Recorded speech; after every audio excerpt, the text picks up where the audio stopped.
వేదములను స్వరంతో గురువుగారి దగ్గర నేర్చుకున్నవాడై వేదము యొక్క ఉపాంగములైనటువంటి కల్పము, జ్యోతిషము, నిరుక్తము, శిక్ష, వ్యాకరణము ఇటువంటి ఆరిటిని కూడా వేదము వేదాంగములు అంటారు. వేదాంగములతో కూడినటువంటి 4 వేదములను చదువుకున్నవాడై ప్రతిరోజు 11,000 మందికి భోజనం పెడుతూ పోషిస్తూ వేదపాఠాలు చెప్పడానికి అవకాశాన్ని వ్యవస్థని కల్పించిన వాడెవరో ఆయనకి కులపతి అని పేరు. కాబట్టి శౌనకుడు కులపతి. అక్కడ నైమిషారణ్యంలో కులపతిగా శౌనకుడు ఉండేవాడు. అంటే ఆయన 4 వేదములు చదువుకొని 6 వేదాంగములను చదువుకున్నవాడై మౌని. ఇన్ని చదువుకున్నవాడు కాబట్టి ఎక్కువ మాట్లాడేవాడు కాడు. ఎప్పుడూ తనలో తాను మననము చేస్తుండేవాడు. అది చాలా చాలా గొప్ప విషయం.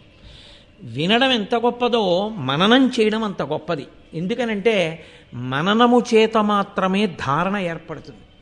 మననము చేత పుస్తకములోని విద్య మీ విద్యగా మారుతుంది.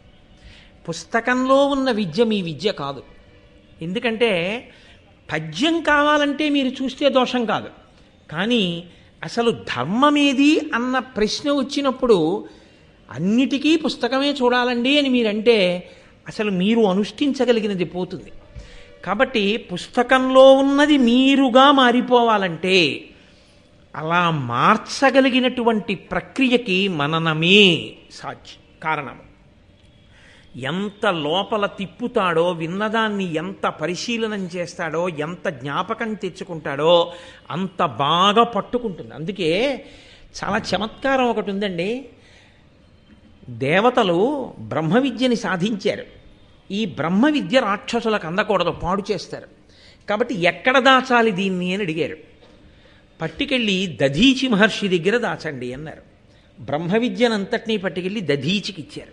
ఇప్పుడు దధీచి ఎక్కడ దాచాలి?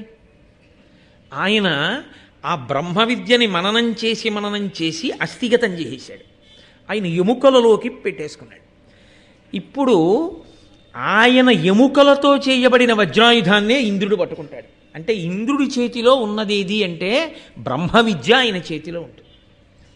కాబట్టి అంత జాగ్రత్తగా దాచారు అనడానికి అర్థం ఏమిటంటే అత్యంత జాగ్రత్తగా విద్యని దాచడం అన్న మాటకు అర్థం ఏమిటో తెలుసా అండి? మీలో పెట్టేసుకోవడం. ఐశ్వర్యాన్ని మీదిగా చేసుకోవడం అన్న మాటకు అర్థం ఏమిటో తెలుసా? దానం చేయడమే. కాబట్టి దేన్ని ఏది చేస్తే మీదవుతుందో తెలుసుకుని ఉండడమే శాస్త్రం. మీరు ఒకలా అనుకుని చేసినది మీకు అభ్యున్నతినివ్వదు.